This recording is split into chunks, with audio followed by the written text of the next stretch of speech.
माँ पर और पिता पर कुछ पंक्तियां आपके बीच निवेदित करता हूं।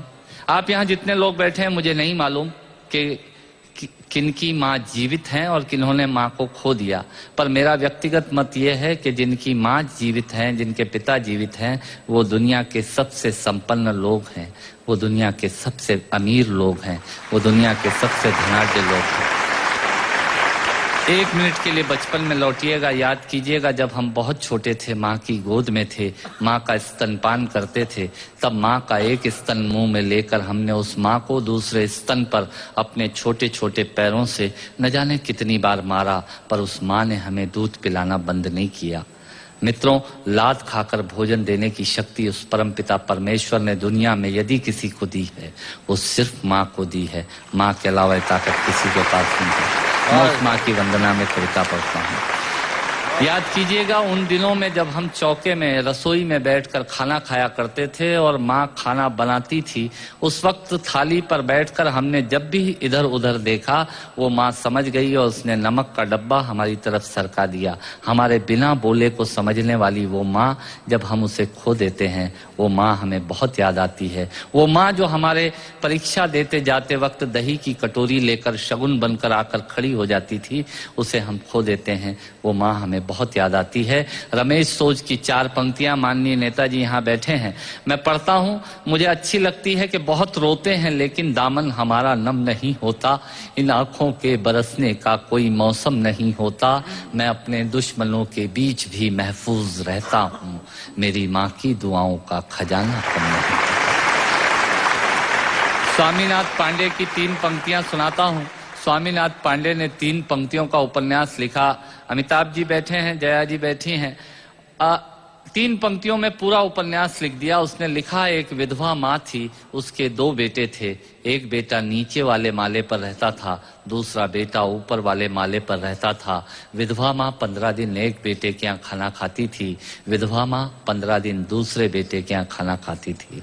पर ये उस विधवा माँ का दुर्भाग्य था कि साल में जो महीने 31 दिनों के होते थे, उस एक दिन उस विधवा माँ को उपवास रखना पड़ता था। 9 महीने पेट में रखने वाली माँ जब एक जवान बेटे को एक दिन भारी लगने लगी, तब इस नालायक हास्य व्यंग के कवि ने कुछ पंक्तियां माँ के लिए लिखी। सुनिएगा, यात्रा कीजिएगा मेरे साथ।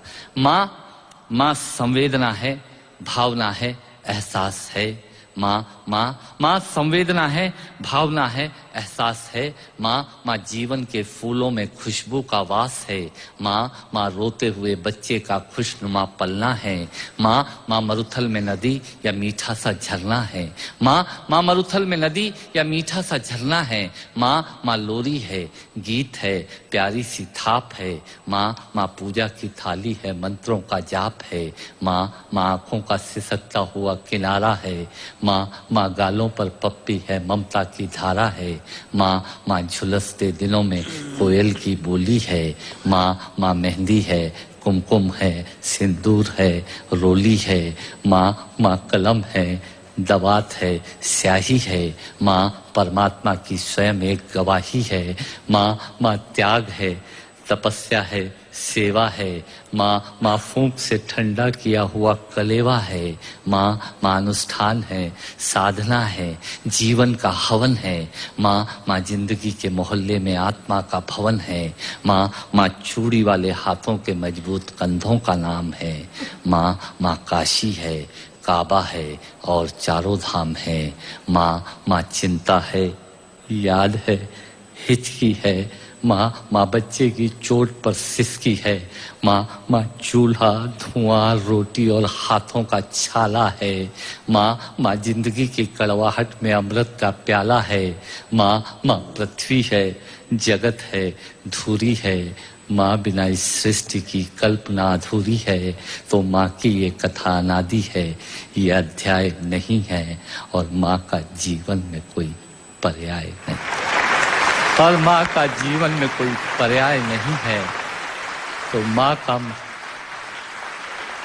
माँ का महत्व दुनिया में कम हो नहीं सकता, और माँ जैसा दुनिया में कुछ हो नहीं सकता। माँ जैसा दुनिया में कुछ हो नहीं सकता। तो मैं कविता की ये पंक्तियां माँ के नाम करता हूँ। मैं दुनिया की सब माताओं को प्रणाम करता हूँ।